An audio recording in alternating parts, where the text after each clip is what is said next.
What's up, guys? Welcome back to the podcast from AM to PM. I didn't take a drink after that. Cheers. So. Hi, guys. Welcome. We miss you guys. I have a pink one because it's got a spill-proof lid just in case things get crazy around here. There's lots of gear. Yes. Things. All the electronics and everything. So, Priscilla actually put the word out on your Instagram, right? I did. Yeah, I asked on my Instagram stories, and you guys had a lot of questions. So some of them we will cover here. Some will be covered in my new Tuesday night live that I will be doing on my YouTube and Facebook page, Scylla Stuff and Things. I'm going to plug myself real quick. Yes, go check those out. So yeah, but we had a few that we thought we would talk about here. So did you want to hit on the marriage ones? Yeah, that sounds good. All right. We're not going to use names because you guys. Some are real specific. Yeah, and you guys, I don't want to cause any issues. Like, what if your husband was like, "Why are you asking them for marriage advice?" Right. Well, we think they got it together. Right. We don't. We don't. I mean, we have a great marriage. I was just thinking about it tonight. We're doing the dishes together, and I'm like, it's like that stupid stuff you see in like the, do dishes together and talk about your day, like the the marriage books or whatever. And you're like, yeah, who wants to do that? Like, she's gonna prop her phone up and watch TikTok, and I'm gonna listen to a YouTube video or whatever. But that's it's something that we did. And I'm like, oh, we're marriage goals. Yeah, so we do have a good relationship. We do. It hasn't always been awesome though. No, of course not. And I think everybody has not just rocky patches, and some, I don't know, maybe some people don't. I think if they don't, like, how do you know you can make it through the hard stuff if you haven't been through some hard stuff? So that's kind of scary too. Right. Well, and we got married so young. I mean, we were 19. Yeah. Had you ever lived with, I had never lived with anyone, like boy or girl. Have you met my mother? But you had roommates, like, at one point, right? And then you were in the barracks. Yeah. And on a ship. Yeah. So I only had, like, I lived in a college dorm room, but it was like separate dorm rooms. So I still had my own space.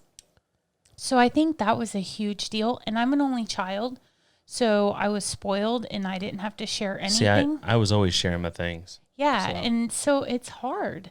And then when we got married, he went off, 2 weeks after we got married? You left to go underway because he was in the Coast Guard. Yeah, for 2 months. So here I am, newlywed, pregnant.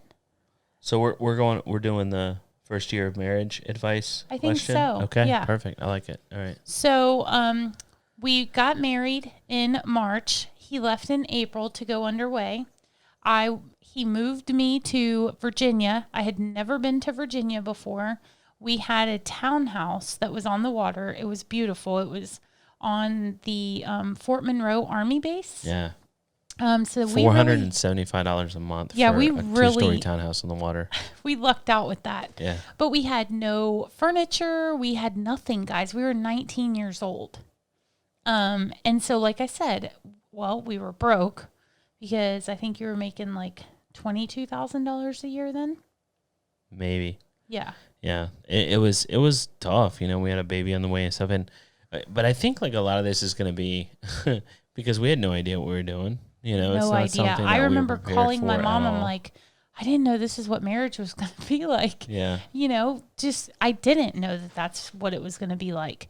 And I have to say now at 39, I'm so glad I'm 38.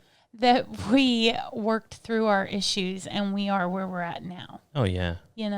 I think, and that's like our advice is going to come from a place of don't do what we did in a lot of situations. Yeah, I mean, we tell Isaiah all the time, like, obviously we're grateful for Isaiah as our child, but don't do what we did. We made mistakes. We got pregnant early. We got married early. It could have turned out really bad. And then, 4 years later, we had a child diagnosed with autism, or 5 years, 6 years. Yeah. We had a child diagnosed with autism, and we beat those odds. It doesn't always happen like that. But I think that us not giving up on each other, we did go to, we attended the only marriage counseling we ever did was a church class that we took. Remember that? The 5 love languages? Yeah. Yeah, I remember that. And that was put on by one of your parents' friends. They were a couple. And we went to that class, and I think that helped us. Oh, yeah. And none of these things are going to be like relationship changing. Like, you can't rely. That's one tip I would give. You can't rely on other people to change your relationship. Right. That's just, it's not going to happen. Like, we still go back to things that we learned in that class, but you have to apply that stuff, and that's going to be on you. It really is. I mean, and you have to work together, and communication is key. Asa will tell you, so I'm a pretty patient person, but if I'm feeling like things aren't going the way that I feel like they should go, I have no problem speaking up. We were actually joking with Isaiah. I was going to say, we were joking with Isaiah because when we got married, I was very quiet and subdued and almost like, oh, he's my husband and he makes all the rules. And Isaiah's like, oh my gosh, you're so not like that now. And it was the good old days. It's funny because people will comment like that on the vlogs though, and they'll say, oh, Priscilla, poor Priscilla, she's so submissive to Asa. And I'm like, oh, you have no idea.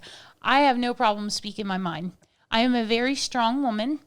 It doesn't always come through on the vlogs. I also feel like a husband and wife should respect each other, and you should never like show any type of ill will or feelings, especially in a public platform. Like, I would never write a post saying, oh my gosh, I'm so mad, Asa did blah, blah, blah. Like, that would not be me. That would not be something I would do. And that's how I was raised as well. Like I may be so mad at her. Like, you know, and it's amazing. Isn't it amazing? Like, if you're married or you've been married, you can be so angry with the person that you love so much. Like, I don't know that I've ever been as angry at anyone else as I have my own wife. And that's just, it's crazy how that is. I think that's passion though, is a lot of it, you know? I agree. But she is my ride or die. Like, you know, when Isaiah's off, you know, doing his own thing and who knows what the future holds for Abigail, like, you know, she is my teammate. She is my partner. She is my lover. She is my wife. She's till the very end. And I just can't, I would never throw her out to the, you know, to the public and be like, look what she did today. Right. You know? Well, and I don't know about you, but even for me, I don't even tell my mom about, like, my mom is my best friend. That's who I tell everything to. But if I'm frustrated or angry with you, I kind of keep it in because I'm going to forgive a lot quicker than my mom would. You know, she's my mom. She's going to be like, well, you know, and I think most moms are like that. And so I just keep it within me and I get over things pretty quick. You tell me about it. Well, it sounds like you're bottling your emotions. Yeah. I mean, Asa knows. Asa knows when I'm mad, but it does take a lot. Like, yeah. And I'm very, I am ridiculous when it comes to that time of the month. Like, I lose all. I can't believe you just said that. I know. I can't believe you just like admitted that. I lose all judgment. Can I tell the story about when you were mad about something? Which time?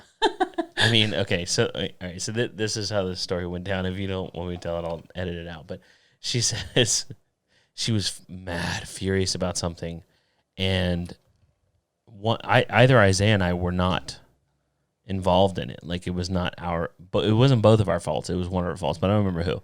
And the other one was just kind of, you know, off to the side a little bit and might have spoken up a little for the other. Like, they team up against me. That's not true. We're not teaming up. We were just, you know, it was like, well, you know, rationally, because we're not being rational here. Like, you know, trying to produce some rational thought into the conversation. And she came on with and I'm probably going to start my period tomorrow, and you're dead right, but I don't care. Like, full You're on. still being a jerk. Yeah. It's hard, guys. Like, I don't take any medication. So many of my girlfriends take medication to help, like, regulate their chemicals in their body, and I don't do that. And I'm not like that all the time, but every once in a while. They make medication to not do that? Shut up, Asa. We have health insurance. You can get medication. But sometimes like they just get under my skin, and I know it's a me thing a lot of times, but sometimes they like, it's almost like they know, so they egg it on. So anyway, totally off subject. Communication is key.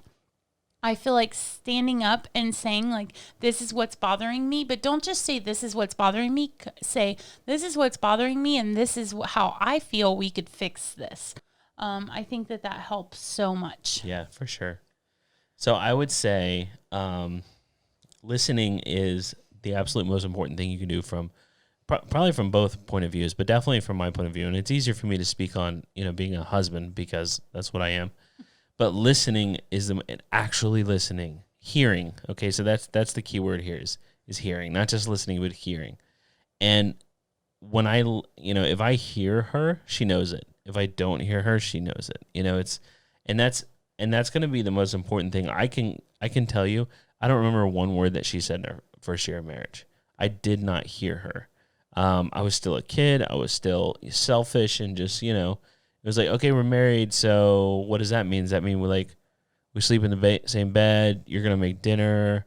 We're going to hang out a lot, and we get to have sex now. Like, that was don't say that word. I mean, that was we're not there. That was like what I understood about marriage, like that was. Well, and we were raised so different. Very. So you were raised in a traditional, like, the husband is the breadwinner. Yeah. The wife stays home, and your mom is a domestic goddess. I mean, that's what she's done. She is a professional housewife. And I was not raised like that. My mom worked my entire growing up. And so I think that has a lot to do with the way you're raised. And so even your mom and I, like, she couldn't understand my personality when we first got married. Yeah. I will never forget when we went to your dad's house, because your dad's the same way. And my mother, Let's just talk about my parents right now. Hey, you talked about sex. I can talk about. It's not a bad thing. Off. It's just different, right? I mean, my mom is a working woman. Like, she's always been in a corporate job. Yeah. But it's like a conservative feminist. Is that even a thing? But your stepmom, so my other mother-in-law, Donna, said she went to make your dad a sandwich, and she's like, "Are you going to make Asa a sandwich?" And I'm like, I mean, he didn't say he was hungry. Like, and I'm not being rude about it, but you have 2 hands, 2 legs that work. Like, if you're hungry, you can come in there and fix it. Like, and that's just not being rude, but I was like, what? Because that's not how I was raised. Obviously, I take care of my family. I take care of you guys. I love cooking for you. But at that time, I was 19 years old. I'm like, what are you talking about? Make him a sandwich. Make him a sandwich. Yeah, we were more like passionate roommates than we were. I think that's a great way to, like, we were like passionate roommates. Well, and like I said, we didn't know neither what the one heck of we were us. doing. No, and neither one of us had ever lived with anyone, especially not a person of the opposite sex. I don't know that we're providing any value for that first I year know. of marriage. You're just gonna have to. We sucked so bad at it. We did. You're gonna have to cross your fingers and hope that it works out. No. Okay, so, there's probably going to be different for everybody. But one thing that definitely stood out was Priscilla was so quiet, and that will change. But it's great. Like, embrace it. It is great. You actually have someone that's like making decisions alongside you instead of you making a decision and her going, well, that's stupid, under your breath. And like, it's not, it definitely makes for a much better relationship now. So that is something that certainly changed within the first 2 years. It was a gradual thing. Yeah, I was going to say, I think it was even later than that. Yeah, but it, we were in Virginia, and I got my orders, and I even picked them, and I was like, hey, we're going to Oregon. I was not happy about that. But I mean, it's like that's how it, and it wasn't like a dominant thing. It was just I did not know how to navigate that relationship. Right. I had choices of orders I had to pick. I had to pick one. I picked one. Yeah. It's like now like, how would you do? Oh, I gotta call my wife. You can't call your wife. Then I quit. Kick me out. 'Cause, You're no. like, none of these options are going to work for her, so Right. you're going to have to put another option on Do any here. of these have magnolia trees? And no? Okay, we're out. Yeah, and that's, you definitely don't lose any self as marriage progresses. You do not lose yourself at all. You do kind of become more one unit in a lot of fronts, but then at the same time, like Priscilla will go, oftentimes she'll be in the living room, like once Abby goes to bed, and I'll be in here or something, and we do have that time away from each other doing things that we are individually interested in. Right. We still have those times, and it's not like, we're not attached to the hip all the time, but it just works for us. Now, on that note, being caregivers, being, parents of a teenage boy getting ready to go off to college and working from home and working separate businesses and all that, but then also working the same business together, we often find ourselves as roommates, as business partners, and co-parenting. And we have to check ourselves. And that's one of the things that I talk about as far as, I'll say, hey, we're acting more like roommates than we are husband and wife. And we need to reel it in and make that time for each other because, we were joking while we were washing the dishes. I'm like, oh, how was your day at work? How are your coworkers? Like, because we don't have that connection that we can talk about those things because we already know what's going on. So you definitely have to make yourself, go, okay, we need to be a married couple. So the important thing to do though is to, recognize what they want, what is important to them, right? Mm-hmm. Like, going over to their side of the court on these things. It's not enough just to say, hey, we need more, I need more of this, or we need more of this, because that really translates to like, I'm a physical touch, love language type of person, so I need that, and Asa is not a physical touch. No, I'm not. So, you want to go over to, meet them on their side, right? So like for me, it would be like, I would go upstairs, maybe, put out like her oils or whatever, and be like, I'm gonna give you a foot massage. Because that's that personal time together, right? Mm-hmm. And that's something that she enjoys. It's, because she is, physical touch, love language person. So that would be something, meeting her on her side of the court. So I think that's necessary when you get to that point. And I think everybody does, whether you work from home together or not. Everybody does. You just like, strangers passing in the hallway type of thing. Yeah. Good advice. Thanks. Okay, we have one other question that I wanted to touch on. Sure. So finances. Okay. This person asked if we had separate or combined finances. We've been married 19 years and we have always had combined finances. Right.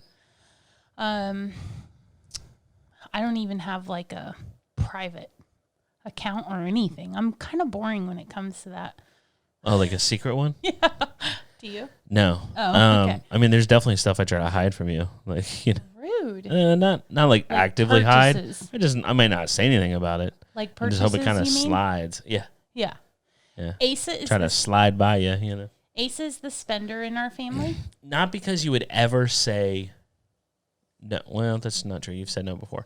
But not because you would regularly, like, you're not going to tell me no. It's just, I don't want to hear it. Don't want to hear it. So rude. Yeah, I'm going to avoid that conversation altogether. So yeah, I might use my credit card that you don't get the statement for. We do have our own credit cards. We do. And I'll order stuff on Amazon that you don't know, and it just shows up. Or Lane Bryant. Yeah, and I'm like, what is this?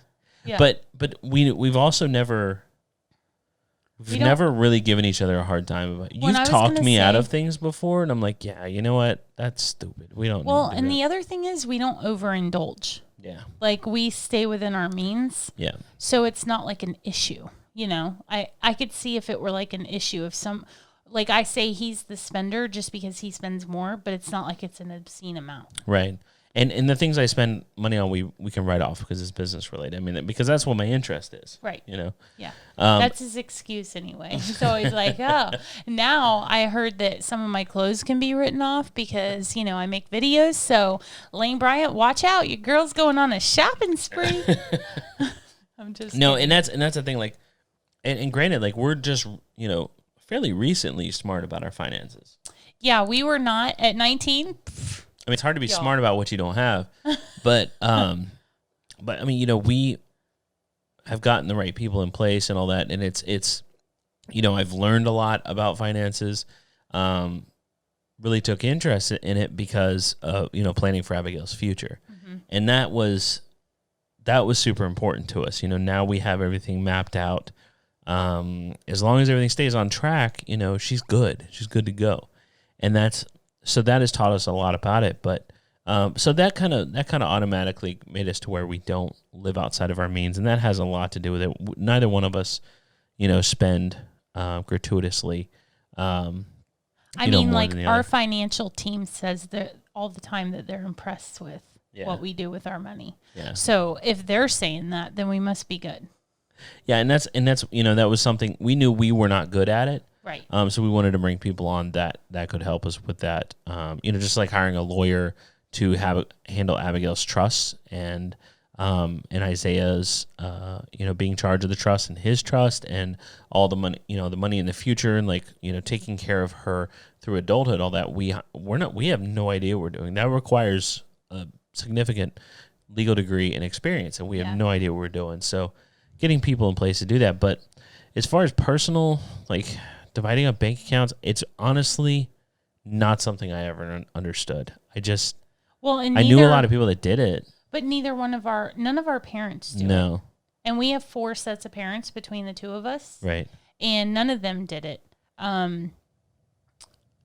So money's a weird conversation to talk about your spouse with, as far as if you had separate accounts, you mean? Yes. Yeah, I mean, together we talk about it all the time. Here's the reason I'm against it. And I'm not, if this is what you do and it works for you, do you, of course. If this works, I'm not talking bad about it. This is my own perception of it and how I see it. One thing I know about relationships is you do not want to go tit for tat. You do not want to keep score. If you're keeping score in a relationship, that relationship is doomed. If you're remembering, if you got a running tally in your head of how many times you changed a baby's diaper this week versus how many times she did, that conversation's not going to go well. Yeah. Because you started counting at 1, and that's the problem. And it's like that across the board. Neither one of us look to the other and go, "Man, what's the last time you did laundry? Because I've done 3 loads." We do not do that, and it's been so beneficial to our relationship. I think because no matter what situation you're in, even if things are dead even fair, you're going to find something that you do more than your spouse. And if you let it can make you mad. So keeping tally like that, keeping track on things, it's no different than having, and the way I think about it, it could be no different than having, I'm trying not to step on toes, different than having separate bank accounts, right? Like who bought this, who bought that, well, hey, can I borrow, this to do this? And well, technically it's both of ours. Like, did you pay this week? Did you, that's a whole nother set of conversations that you really, I don't feel like needs to be had. Yeah, I agree with that. So it's funny you bring this up. Okay, so this is kind of off topic, but it relates a little bit. So I was actually thinking when I went to the restroom earlier about things we could talk about. And one of the things I was thinking is how you and I, okay, when we got married at 19, you were working, I was not working. Right. Then when Isaiah got to be, I think it was 1, I went to work and you were working, right? Right. And you were gone.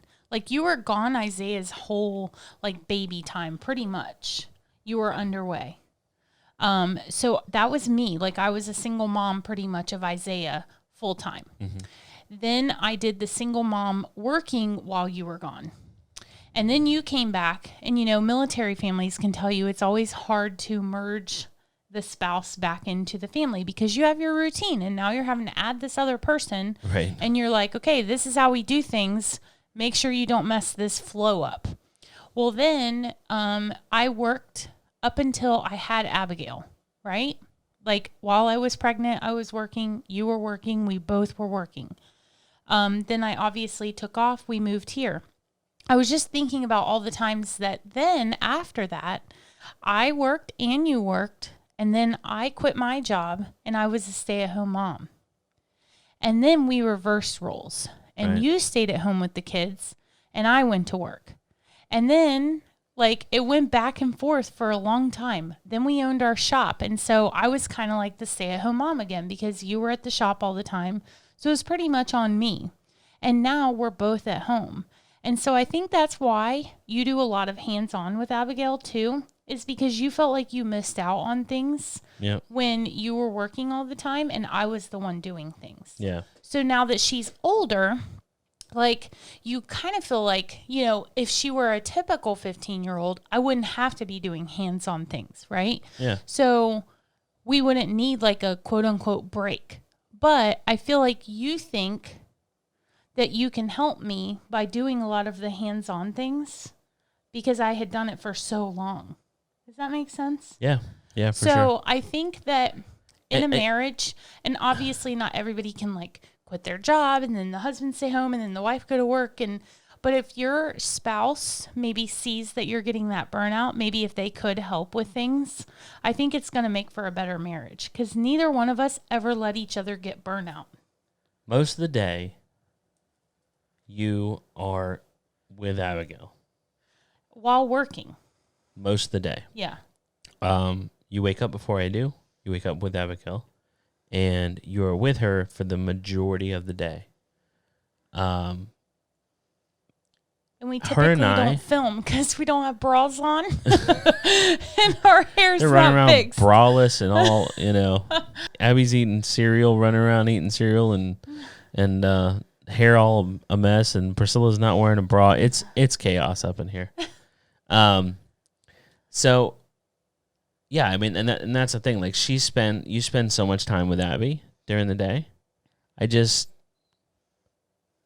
get my time too. Yeah. There, you know, and that's another reason that like being like primary caregiver, like when it's both of us there, I'm gonna be hands on with her because that's my time I get to spend with her. I enjoy it, you know. Right. I enjoy putting her to bed. Yeah. I like doing it. You know, Summer was stepping in, helping, taking Yeah. her bed a couple times, and I'm like, hey, this is kind of a job, you know. I lay down next to her, and she like reach over and boot my nose while I'm trying to get her to go to sleep. Like that was my time with her. So Well, and I, you know, obviously I love my time with her. I'm just more successful at being a business mom, yeah, like a working mom. You know what I mean? Like, yeah, because you do the schooling and that kind of stuff right now. sure, Her and I have the best time cooking together, and we're very good at that. But I definitely am more successful feeling, and obviously you want to do things that you're more successful at. right. That doesn't mean that I don't love being a mom. Well, I think it's a real ignorant way to look at things if people look at things like, oh, you know, working mom or stay at home mom, and it's black and white. You know, I think it's just small-minded and very 1950s of you if you don't realize that many households have two working parents, childcare if they can afford it, and they're still, you know, functioning as caregivers for their children. Like that's a lot of families. common, Yeah. right? Yeah, like that's just how it is. You know, you have, you know, the mom is working and being a mom, and that's what Priscilla does. Like it's, and that's what I do. You know, we Right. both work, and there are times when she knows, you know, all I have to say is I've got to get this done, and I have my time to get it done. And same thing for her. Yeah. It just works. It That's does. the biggest thing. Okay, so this is going to circle all the way back to hearing each Yep. other. You have to hear each other. Don't just listen. You have to hear, and understand that. Last tip. Final words. Got any? No. I kind of sprung that. I know. I'm going to tell what I always say that your mom told me. So reach out to your mother-in-laws too, because they can help so much. I remember your mom helping me so much, like learn how I know to communicate exactly with what you. she's gonna say. She told me, you always have to love him, but you do not always have to like him. And that goes for husbands and children. Like, and that's good advice, I think. And wives. Yeah. You know, I know there's times you don't always like me, but you better always love me. Like, that was great advice I got from Jessica Lynam. Yeah. 19 years ago. Okay, so my final advice would be pretty similar, and that's just love. Because when you decide that you love someone, I don't know, we both came from divorced households. I think we both went into it with the mindset of, I heard there's a statistic, like if you come from a divorced household, you're more or less likely to be in a divorce relationship, something like that. But regardless, we both came into this with a mindset of like, we're going to make this work, you know? And like Priscilla said, we had our bumps and we had our ups and downs and we had our, you know, nearly marriage ending crap, you know, but we were both in it forever. Like we made that decision, I would say year 4, right? And you have to be forgiving. Year 4, it was like, yeah, this is forever. Yeah. Some people are not meant to be married. You just made a poor choice. I get that. Like, you know, everybody or involved. Not even a poor choice. You just made a choice that wasn't right for you. Because I feel like you can always learn from a relationship, whether it's successful or not. Yeah. You know, I hate when people say like, oh, I wasted all this time. Like, you didn't waste it because you definitely learned things from that relationship that you can take into a new relationship. Yes. So nothing's ever like detrimental or a mistake. It's just, it's going to make you grow as a person. That's how I feel. Yeah. So my last, you know, my final tip is just love. Love the person. You, like Priscilla said, you don't always have to like them, but love them and show them that love in their love language. Don't forget their love language. You know, rub her feet. That's it. Guys, rub her feet. What is, rub her feet. Yeah. I'm like, what are rubber feet? Like, be a duck? All right, guys, we will see you next week. Bye. Bye.